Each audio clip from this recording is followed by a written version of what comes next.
right. Just a disclaimer. Let's start this show. Like, this has been the craziest episode to kind of record. So it's clearly going to be epic. We don't know what it's going to be because it is. We're doing another pull the question type episode because we had a good time last time. Yes. We got lots of good feedback about it. But my goodness. It's been a journey. And I feel like I almost just have to be like really real. I had to clean up after my dog this morning. Trying to like set everything up. I had like a really early morning appointment. It's been the week of early morning appointments, which I don't normally do well with. And then this is now time 3 of trying to record this episode, and we've had that many technical difficulties. So struggle bus is real today, people. We just, I'm very much about being real, and sometimes you just got to go. It's not all flowers and roses and all that stuff. So. Anyway, let's get going. Again. Okay, so question number 1. Okay. If you opened a store, what would you sell? Okay. So, in the world of fashion, either clothes or purses. 2 things I love to collect and keep a ton of. Yeah. So, I don't know if that's good or bad for myself. Or my wallet. Because I would love to just be immersed in that world if I wanted to do retail. So I would definitely, like, you always show up with like the cutest handbags, and you always have like different ones. And I'm like, look at that one. Look at that one. That one is so cute. And you always know about like handbags. You're like, oh, this, whatever, this luxury designer, and then the name of the handbag. And I'm like, what? It's just, I used to be really into handbags, but I'm just not anymore. Yeah, it's not that I'm not. There's only so much money to go around. I like a cute accessory. Yeah. Sometimes it's pricey, but I like a nice accessory. So, your store of choice? Absolutely home decor. And like high end, I want like a spa, water station type thing. You can like, almost have like collections. Because I think with what we do and what I do and what I enjoy doing so much about being a realtor is being able to help stage people's houses and like create a space that they really love. And so, like I always laugh because by the time we're done with the listing prep, most people are like, well, man, if it was like this, maybe I wouldn't even want to move. And I'm like, yeah, I hear that a lot. So too bad you've committed at this point. You've committed. But it would definitely be home decor for me. So not bougie on the budget. Like, I think that there's a time and place for everything. Yeah. I think having some bougie on a budget items and like collections are great, but then I think that there are some times you need that really special high-end piece to tie it all together. And so I think both are really important. So definitely home decor. So what is your favorite smell? So this is super easy for me. So whenever I managed apartments in my previous career life, I worked for this really great company who they believed in delivering this great experience. And they used this little scent diffuser called Scent Air. And it's used by like Nordstrom's and like Ritz-Carlton and like these really, expensive high-end hotels and department stores. And it's called White Tea and Fig is the scent that we chose and used, which I think is the Nordstrom's scent. Okay. And I fell in love with it. It smelled so good. And that machine was like the best. I want to get one for my house because like it would permeate your clothes. So you smelled good no matter where you went. And I loved it so much that, so last year I created those custom gift boxes for my client gifts. And I told the person helping me, I was like, look, we can't have a candle unless it's white tea and fig. That's like my signature scent. So that's a really easy one for me. I love that scent. It smells so good. Well, let me take it to the basic level and a fresh baked cookie. Ooh. Like I love that is my favorite thing to smell. Yeah. I guess that's sugar. Sugar. I love sugar. Well, and more importantly, like those chocolate chip cookies, that's brown sugar, and like brown sugar is where it's at. It's so good. Yeah. So I'm here for that. That's also that's a good one. Hopefully this is not a duplicate. We'll I don't quite remember. Okay. What is the best lesson you've learned? I think it's really hard to narrow down your entire life experience to like the best. I think one of the best that continually shows up is just really to like own your mistakes when you make a mistake. Yeah. I think it's really important, and I try to instill that in my child that, you know, hey, look, it's okay to mess up, and giving yourself permission. Like, we're all human. We don't have to be perfect, you know, that's just not achievable. So giving yourself permission to mess up sometimes, and then just owning it. Like, I would much rather, whenever I do mess up, it's hard. Like, I tell myself all the time, like, there's that saying, swallow the frog. Mm-hmm.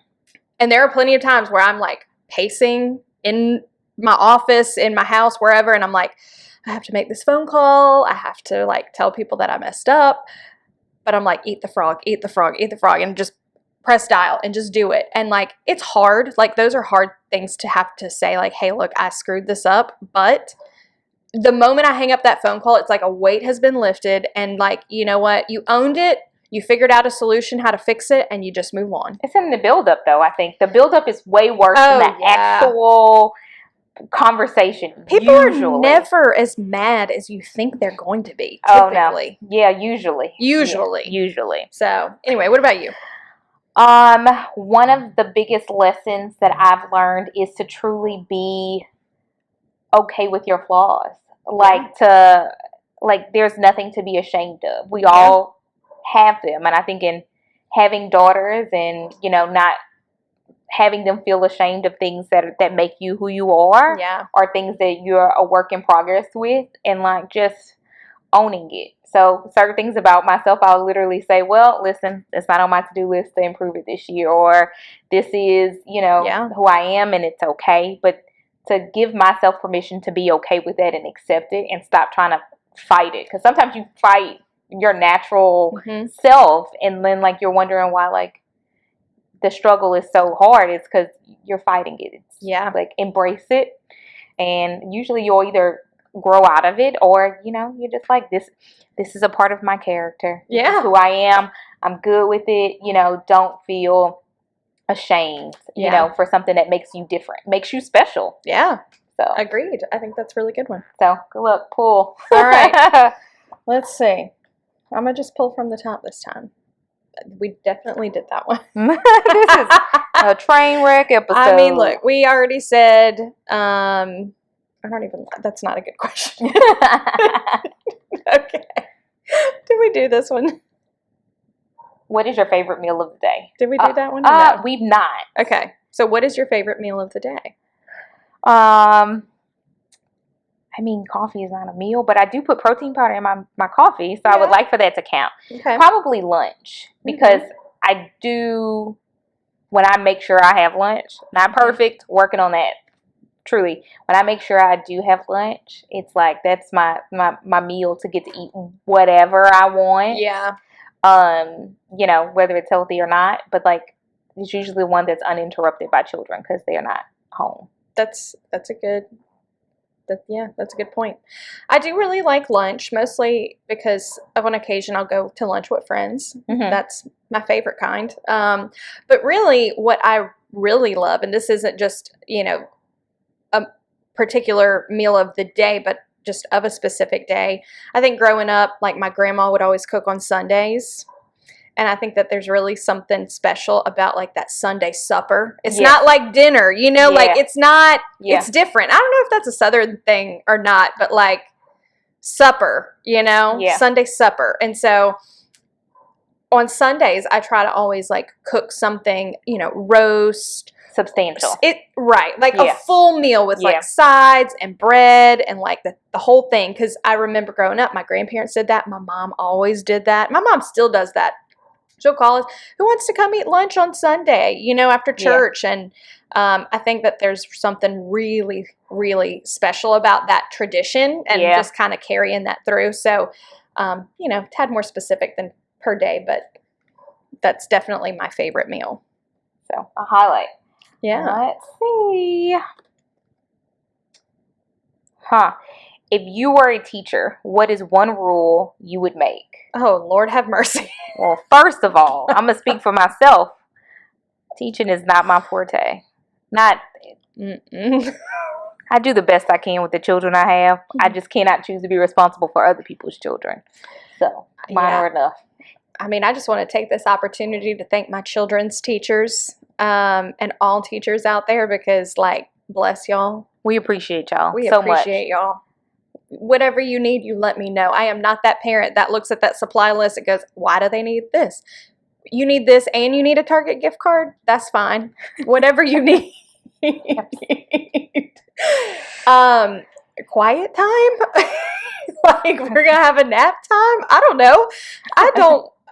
Look, I was homeschooled my whole life, and I have no idea how my mother did it with all 4 of us, and that was enough to know that that ain't for me. I would say be kind. Yeah. I guess if I'm going to say anything, but we are not teachers. Clearly. At all. Thank you, teachers, so that we don't have to be. If you could write a book, what would it be about? I don't know. That's a deep one. I don't know. It's like, fiction, nonfiction. Mm-hmm. My fiction books are ones I never can listen to with my kids in the car. Mm-hmm. I'm just being honest. But I don't know. Yeah. I don't know. I gotta think on that. Let's see. Let's pass it. Okay. Let's see if I can think on it. It would definitely not be a fiction book for me. I would want to write on either like motherhood, maybe a book about my faith. Yeah, that's a good one. Like, I could see myself doing something like that. I have always wanted to write a cookbook. Okay. Because I really do, even though I don't like to cook in like the hustle and bustle of life, and like sometimes I gotta order HelloFresh and that kind of thing, I really do enjoy, like, I don't really, like, I'm one of these people that I can cook without a recipe, almost anything. And like, if I put all of that together as a recipe of like, what I did, I think that it would do really well because I feel like I cook some really good food. My family doesn't oppose, although Levi does, but he's picky. He doesn't count. He doesn't count. So it would probably be a cookbook, honestly. That's what I would do. I agree with the faith-based journey book. I mean, if I think about some of the best books that I've read, that's what I was trying to think about, like, how could I give something like that back that I've received? Yeah. It was one that I read earlier this year. And it was funny because, I love Jesus, but I cuss a little. I'm always trying not to curse on this podcast, but I do. And it's like normalizing what faith looks like for everyday people. Not that picture perfect image of faith and what, people try to, the fear of it, but like real life and like how he's showed up for me, in life, and how, sometimes I'm like, hey, where are we going? Where are we going? Currently in that season of where we're going, but I'll stay tuned. I'll let you know where I end up. So. Every time I hear that phrase, I love Jesus, but I curse a little. I think of that sweatshirt that came out a while back that said, I'm a little hood and a little holy, so pray with me, don't play with me. Absolutely. I'm like, every time I see it, I chuckle, and I'm like, I feel that. Catch me on the wrong day. So, your turn. All right, let's see what we got. Are you a morning person or a night person? I am a midday person. I am neither. Honestly, I have to be a morning person because, I need to get people out of my house. And I'm better about it. But honestly, I thrive 10 and 2. That's my time. That's just... I definitely agree that is where I thrive. I am more of a morning person because I naturally wake up relatively early. Yeah. I would say if I don't set an alarm, the latest that I'm going to sleep is about 7:30, unless I take a muscle relaxer the night before to really knock myself out, and then I might get lucky and sleep till like 8:30 or 9, but that's like a pre-planned, forced, it's not normal thing. So I would say I'm typically a morning person, but I'm with you. My brain really It's prime time is 10 to 2. To be clear, never invite us to anything after dark. Chances are we are not going. We are not out and party people. Yeah. Like 9 o'clock. I'm just tired at this point, and but 9:30, like I want to be in my pajamas watching TV, vegging out, In my comfy clothes. Yes. Not street clothes. Definitely not. Definitely not. I mean, look, comfy clothes, that's like a 7:30 kind of thing. Chances are you ask me to anything after 6 o'clock, I'm probably going to say no. I'm just being honest. I mean, I'll go to dinner. As long as it's early. 6. Be on time. Yeah. What is the best compliment you could receive? I mean, I feel like it's hard to not think, that you're like being a good wife or mother. I recently had some people like in our industry tell me like how impressed they were with how the transaction went and how smooth and communicative. And so I think that either it's career based or it's wife mother based. And I think it's outside of that, like those are, the important things in my life. So, I do not receive compliments well, so I will say probably nothing. I mean, like I try and receive them better. Yeah. But it's literally like I have trained myself to I used to be like that. Yeah. And now I've trained myself to stop and absorb it and just say thank you. That's what I say now, because I used to do something like a little self-deprecating to myself, Mm-hmm. and now I just say thank you. Mm-hmm. But it's like it's hard. Something about my brain's like compliments are sketchy. Like what? I don't know. I'm working on it. Like if my husband says I look nice, I'm like, yeah, you have to say that. It's like weird little things. So I'm working on receiving compliments better. So yeah. We'll see which one I actually appreciate. Mm-hmm. Hopefully one day it's like, I'm a great mom. They're teenagers. They don't say it right now. Yeah, They're not going to. They won't say it until they have their first child. And then they're going to be like, you were a really good mom. Mm-hmm, hopefully. Okay. Would you rather go back in time or go into the future? Let's skip some of this and go into the future and see how some of these things kind of play out. I try not to want to go back to any of those things, like no regrets kind of thing. Mm-hmm. Naturally, you have things you're like, oh well, now I would do it different. But would I live in my 20s? No, I don't want to go back there. So I would say, let me crystal ball. Let me go into the future. What about you? I feel the opposite. So I feel like sometimes going into the future could like open doors of like, I didn't like how that panned out. And then it could cause like anxiety leading up to those type of things. So I would go back because I think that there are people in history that I would love to talk to. And I would, of course, like love to talk to like my grandmother that has passed away, like people like that. Like I would love to go back and just, not live in that time frame, but I would love to be able to go back and have those conversations and like, now as an adult. Okay. So you wouldn't tamper with the past? No. I watch a lot of TV. No, I would not tamper with the past. I would just really only want to go back and like visit because I lost my grandmother on my dad's side. I was 12. Okay. And she was a huge figure in my life. And so as an adult now, I would love to have, those conversations, I think. And there are a few other people, but that's really, what I would like to do if I had that ability. Okay. Yeah. What is your favorite song?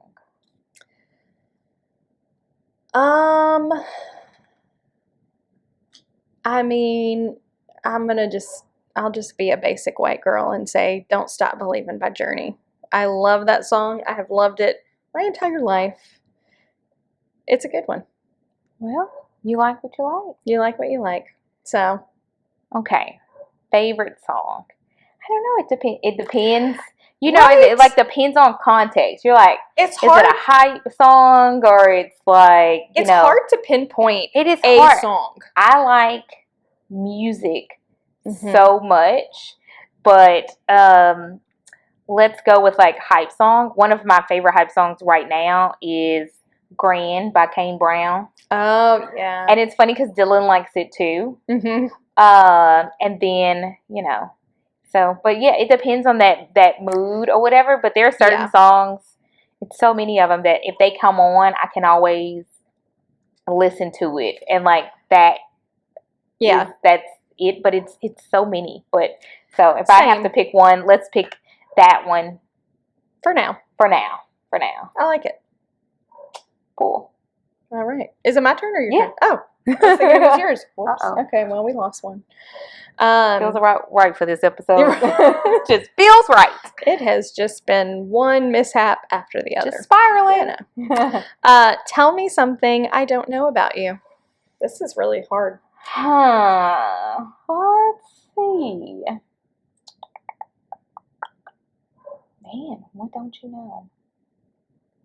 We've traveled a lot together. We've spent a lot of time together. So we know so much, and we try and be very open people. I think that's the good thing about our friendship. Yeah, it's like we're very comfortable with each other. So like we can honestly just talk to each other. There's nothing I ever feel like I need to like hold back. Yeah. I just am like, let me just lay it out. What do you think? You know?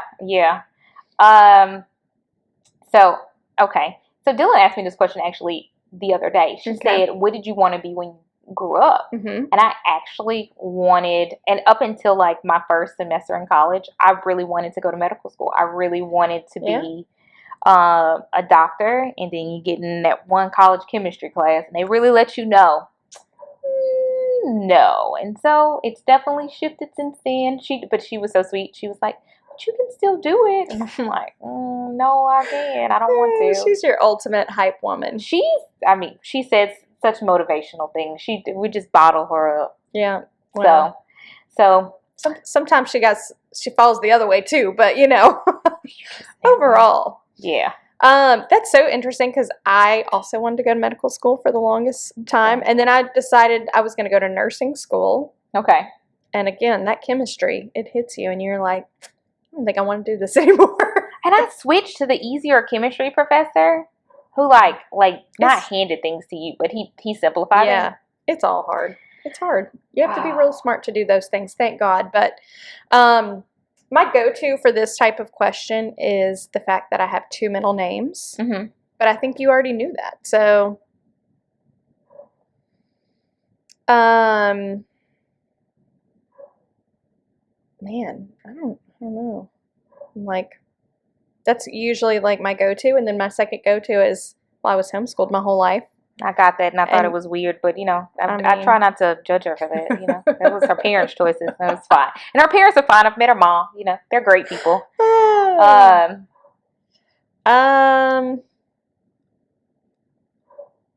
took Latin. Really? Why?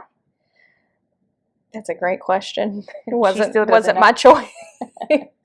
I took Latin in, I guess, high school. Mm-hmm. And it was hard. It was really hard. Why Latin? I don't know. I did it at that time because I wanted to go to medical school. I thought because a lot of the words that you use in medical terminology are derived from Latin. And so I was like, oh, this is going to be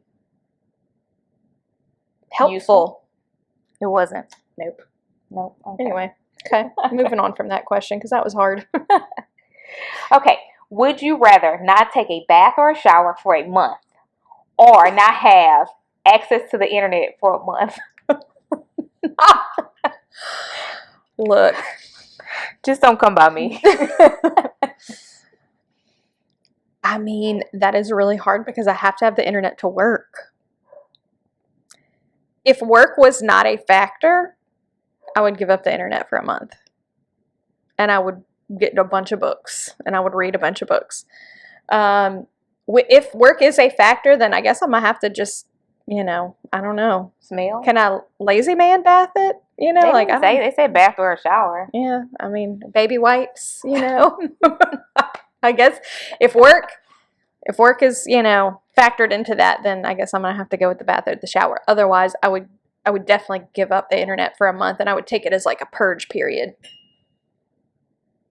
You'd be so out of touch with reality when you came back. Sounds but kind you'd of be clean. nice. I would be clean. It sounds kind of nice. A month, no bath or shower. That's a long time. And you'd be itchy. You would smell so bad. Yeah. Yeah. I guess I could give up the internet. But then the ramifications are your children are going to be like, my tablet ain't working. Why can't I watch Netflix? Yeah. I don't know. But that's hard. That's a hard one. You have to decontaminate your house after that. Mm-hmm. Stop. Gross. Say 3 kind things about yourself. Okay. I am loyal to a fault. Mm-hmm. To a fault. I am funny, so I'm told. You are one of the funniest people that I know. I hear that, and I think, look, they say like you're funny from trauma. I think that's probably what it is. And kind. Let's see. And I'm helpful. I always try and be of service to people. I actually really like being helpful to other people. Yeah. So 3 kind things about yourself. I am very genuine. Mm-hmm. Very real. Mm-hmm. Like what? Genuine. Okay. All right. Come on. I'm trying to layer up here. Apparently. I think that I'm like, you think of these. I think I'm courageous. Yeah. She'll try it. I'll try it. I like to tackle things head on. Mm-hmm. And I think, coming into my skin, I think I'm beautiful. So. Absolutely. Yeah. So let's wrap this up, and I'm going to say 3 kind things about you, and then we can flip it, and then I hope you guys enjoyed this random episode. Yeah. But Cherie is an awesome friend.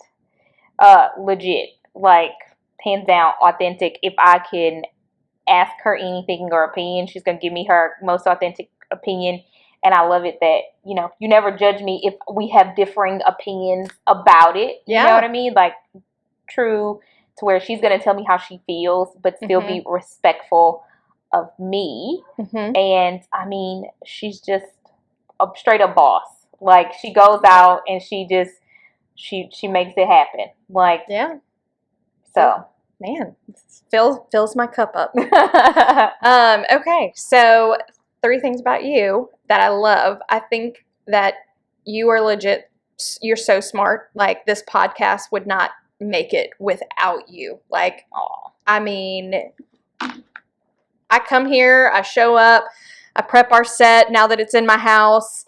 Like, I do those type of things, but like the tech stuff is it's so overwhelming to me. And you just are like, I got it. I'm going to figure it out. So I think that you have like this incredible, just techie, you just tackle it. And I love that about you. I do also feel like I can always call you and get a very like true blue answer, whatever, I know you're going to give me the answer that is true to you, no matter if you think I'm going to like it or not. Like, and sometimes you need that. You need friends who tell you the truth. And like, sometimes you're like, you don't need to worry about that. You need to be over here in this lane. And I'm like, you're right. You're right. And sometimes you need a friend that really like hammers it in. And I love that, like, your personality, like we have a lot of similar personality traits, but like we're both these really laid back people. And I think my like soul resonates with that, which is why we travel well together. Cause like, it's fine if we just sitting on the beds in the hotel and ain't nobody saying a word. And it's just like, I think it's really rare you find a friend like that you can just be together and not be talking, not be doing anything, and it's still like there's no awkwardness, there's no nothing. And so I love that, you know, that's to me what I call like a twin flame in a friend. Like you're kind of the same, but you bring your own unique things. So I think those are my three favorite, although I could name probably a ton of things, but those are my favorite top ones. You are one of my favorite travel partners. Yes. So. Yes. Outside of my family, yeah. Although I will say Stacy, who I roomed with recently, my BFF, I pick my roommates really feel special if I call you and I'm like, do you want to room together? She's not picking just anybody, y'all. And it's not an offense thing, because there's plenty of people I can hang around. I just need to know that when I go home at night to my hotel room or wherever, we're at, that like I'm such a people person that like when I turn it off, it's got to like be off. So anyway, but so this was a fun episode to film, and I think that wraps it up for this week. You guys have an awesome week. We'll see you guys next Tuesday. Bye. Bye.